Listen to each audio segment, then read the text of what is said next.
Dans un contexte d'instabilité politique et de guerre à répétition pendant plus de 2 décennies qui ont détruit les tissus socio-culturels et économiques des communautés locales et riveraines du parc national de Virunga, l'image qui nous revient à l'esprit dans le monde est celle d'un enfant soldat avec une arme et tenue. En fait de véhiculer les messages de protection du parc national de Virunga et amener les jeunes à contribuer à la paix dans l'est de la RDC, le parc national de Virunga a lancé une académie de football, Virunga Young Football Training, avec comme objectif de sauvegarder les peines vies et amener les jeunes enfants à contribuer au retour de la paix dans la zone, comme l'explique Emmanuel Bahati, un des responsables du parc.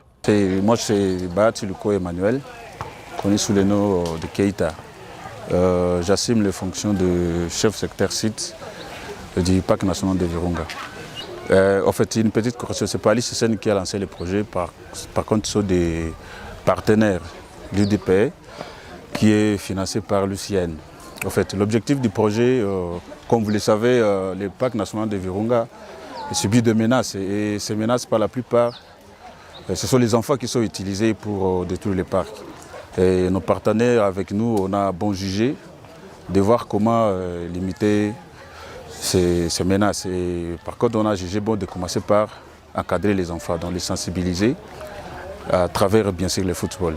Nous avons plusieurs moyens ou canaux de sensibilisation, parce que nous sensibilisons les enfants à travers le scoutisme. Et ça se passe ici à Rumangabo, à Goma et à Munigi. Alors nous avons choisi aussi le football parce que d'abord le football c'est un jeu qui est aimé par la plupart des jeunes. Alors on se dit que ça va être pour nous la facilité de les sensibiliser à travers ce canal, quoi. Comme je le dis, ce sont les enfants qui sont utilisés dans la destruction des parcs. Et pour nous, l'objectif c'est d'encadrer ces jeunes pour que ce football soit en fait un jour un moyen de réussir pour ces enfants. Le projet sera pérennisé bien sûr et à travers le courage qu'il y a, l'objectif sera vraiment atteint. Donc, comme vous le savez, quand on parle de l'Est de la RDC, la plupart ne voient que les groupes armés, ne voient que les jeunes qui sont dans les groupes armés. Et pour nous, on n'a pas voulu que ces histoires continuent. Alors nous avons bon jugé de prendre ces jeunes, les sensibiliser, afin qu'ils comprennent que le parc national de Virunga, c'est un moyen de développement pour eux et qu'à travers les stratégies mises en place, on peut arriver vraiment à des résultats qui sont vraiment beaux et très capitaux pour l'avenir de ces jeunes, quoi. En fait, la plupart des jeunes tous viennent du village environnant Rumangabo et ils sont âgés de 10 à 15 ans. De 10 à 15 ans et nous avons un effectif de 50 jeunes. En fait, les riverains ont plusieurs rôles à jouer pour la protection du parc. D'abord, il faut savoir que c'est eux les voisins éternels de ce parc. Et comme vous le savez, l'environnement joue un grand rôle pour le développement de l'humain. L'humain ne saura jamais se développer sans l'environnement et l'environnement aussi ne pourra jamais être protégé sans l'humain. Et donc, pour que ça avance vraiment dans l'ensemble, on essaie maintenant de voir comment sensibiliser toutes ces personnes pour qu'il y ait vraiment une bonne cohabitation entre les riverains et les parcs. Un projet qui s'inscrit dans le cadre de formation de maintenance et encadrement des jeunes âgés de 10 à 16 ans, précise pour sa part Die Boyongo, manager de Virunga Young Football Training. Je suis Dio Boyongo, je suis coordonnateur manager de ce projet Virunga Young Football Training. En fait, à travers ce projet, nous voulons être une fenêtre d'opportunité pour ces jeunes de Rumangabo. Déjà, j'aimerais bien dire que ce sont des jeunes qui ont souvent été délaissés, qui se sont sentis abandonnés. Et aujourd'hui, c'est pour une première fois que ces jeunes voient qu'ils ont aussi attiré l'attention du monde à travers ce programme, ce projet.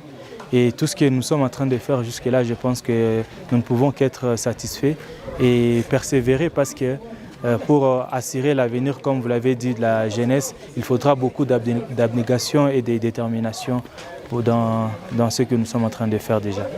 En général, nous sommes très jeunes, nous sommes tous jeunes et nous savons, nous connaissons les contextes dans lesquels nous avions grandi.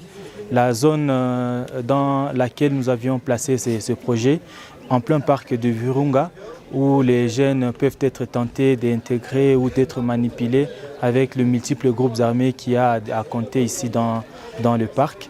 Et nous pensons que cette occupation, elle est du moins positive pour éviter à ces jeunes de se sentir manipulés ou utilisés à travers ces différents groupes armés qui ne cessent de faire des activités qui ne permettent pas à ce que la province du Nord Kivu ou la localité de Rumangabo de pouvoir se développer.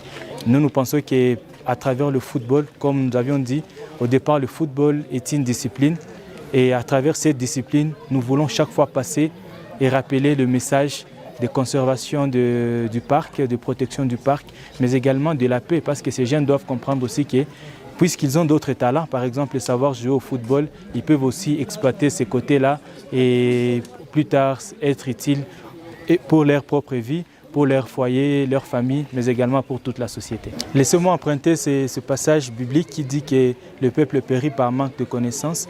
Et moi je crois que si nous travaillons sur cette connaissance suffisamment, on pourra vraiment empêcher à ces jeunes, ou soit à ces familles riveraines de continuer à croire que leurs ennemis, c'est les gens qui protègent le parc et consorts. Non, par contre, ils aimeraient continuer à travailler avec le parc parce que le parc a montré combien il peut mettre des opportunités et permettre à ces jeunes de pouvoir se développer et gagner de l'argent ou soit survivre dignement et autrement. Oui, le projet n'a pas fait au hasard. Nous avions passé beaucoup de temps à observer.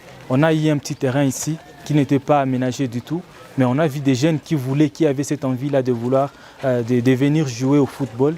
Et quand nous avions vu cela, nous nous sommes dit on peut développer ça. Nous avions approché les jeunes parce que c'est un besoin qui est aussi venu quelque part d'eux.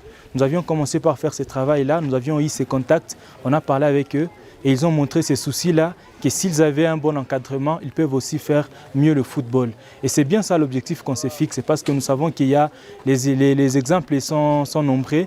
Aujourd'hui, nous voyons ce qu'est fait par exemple Sadio Mané pour sa communauté.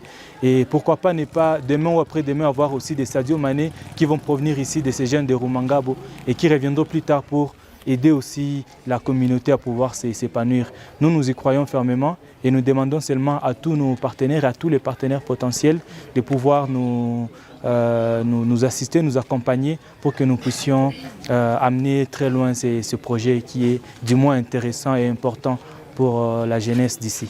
Déjà d'ici une année, je crois que nous pourrions avoir des stages, sortir avec des enfants dans cette zone ici, pour qu'ils aillent découvrir le monde ailleurs, le monde du football ailleurs, et voir comment les inculquer dans des tournois, des compétitions, et revenir continuer à jauger et vérifier leur niveau d'apprentissage, et plus tard peut-être commencer à proposer à certains clubs partenaires qu'on peut trouver en dehors même du pays certains fruits et voir ce que ça pourra donner. Les coachs de cette équipe, composée d'une 50aine de jeunes, rêvent de voir ces enfants aller en Europe et devenir des stars de foot et contribuer à la conservation du parc national de Virunga, comme l'estime Prince Katsuva. Ouais, moi, c'est coach Prince Katsuva. Merci beaucoup pour la question. Juste au premier jour, techniquement, je vis que ces jeunes ont une idée. Notre vision, comme mes supérieurs vous l'avez dit, ce sont des jeunes, on a une vision avec eux, en fait que demain après-demain, on puisse produire de très bons joueurs ici au niveau de Rumangabo. Ouais, merci beaucoup, c'est très important. Et comme vous venez de le constater aujourd'hui, nous avons des matériels nécessaires pour commencer déjà une formation de base. Et à partir de ce qu'on a comme matériel, on va commencer par les fondamentaux techniques. Et comme il y a un plan d'entraînement déjà, après les fondamentaux techniques, on va essayer un peu d'améliorer sur les plans G. Et dans 5 ou 6 mois comme ça, on aura déjà une équipe bien constituée. Oh oui, ça fait partie du message clé que nous sommes en train de transmettre à travers le foot. Ces jeunes doivent comprendre qu'à travers le foot aussi, ils doivent contribuer à la protection du parc. C'est grâce à ce parc national de Virunga qui vient de bénéficier cet encadrement. Si ce n'était pas le parc qui était protégé, ces jeunes allaient être dans d'autres circonstances. Mais comme le parc est là, et ils ont montré quand même un pas en avant pour la protection, c'est pourquoi vous voyez des ballons et des matériels pour les encadrer. Et cela fait partie du message clé que nous sommes en train d'inculquer à ces jeunes et ils doivent comprendre cela. Bon, c'est la guerre bien sûr, mais ça ne va pas continuer. Nous avons espoir que ça va cesser, mais on est obligé de les encadrer et surtout de les montrer que cette situation ne doit pas nous décourager, mais on doit continuer à travailler dur et espérer un jour que ça va passer. Et bien sûr qu'au début, ce n'est pas facile, mais comme on aura aussi parmi nos programmes, il y aura des séances pédagogiques. Et à travers ces séances pédagogiques, on va les récupérer mentalement. Et c'est parmi les composantes aussi des entraînements. Il y a le plan mental qui va beaucoup, et on va beaucoup insister là-dessus. Et on espère bien qu'avec le temps, ça va aller. Et nous aurons de très bons joueurs et mentalement bien préparés et techniquement, tactiquement et physiquement bien préparés, afin qu'à travers le foot, notre vision soit réalisée. Il faut dire qu'à part le centre de formation de Rumangabo, un autre sera construit à Goma vers Mugunga, où d'autres jeunes seront accueillis. Ceci s'ajoute à un autre projet de l'association Intercampus qui a déjà expérimenté ce type de projet avec l'appui du financement de UCN.